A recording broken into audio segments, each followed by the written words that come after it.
ban ken bean yakaseng alpha. Ka ayom Christmas bat snem thmai kalapoi bat kanong ba shilong kalap pernai hikriak da ki jing pernai bat kilat hakeleng kisurak bat ki jaka ban pediang buram yakani kasngi tungine khmi khendiat halor kani ka khubor ka bede bat Christmas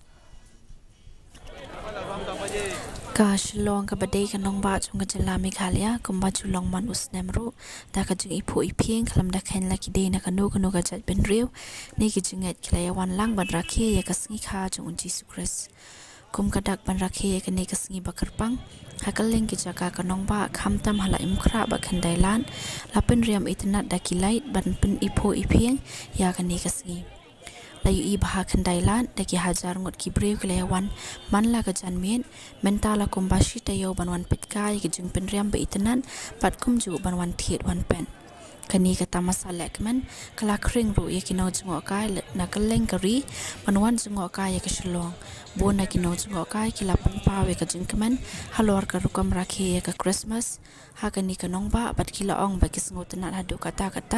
panwan sa kai selong. I think the festive season here in Shillong is really beautiful. You can see behind this police bazaar,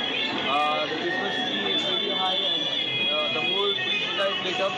I can see a lot of tourists as well. I think Meghalaya is doing a lot more in tourism. मजा है एकदम माहौल है क्या क्या अच्छा लगा आपको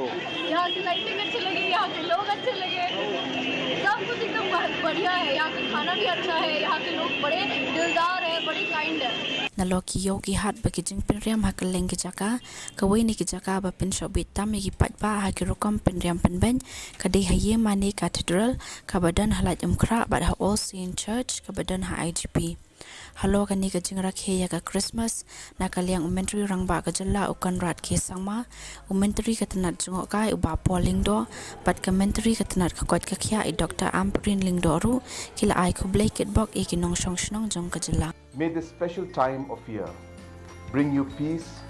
happiness, and time with those who matter most. May your hearts be filled with warmth, your homes be filled with laughter, and your life be filled with joy. Wishing you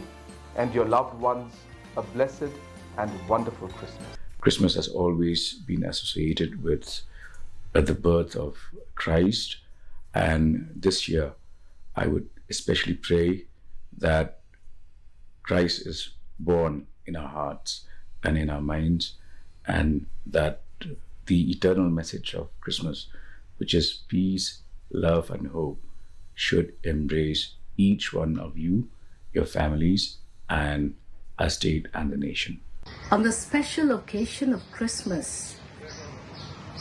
I send each and every citizen of the state of Meghalaya a very, very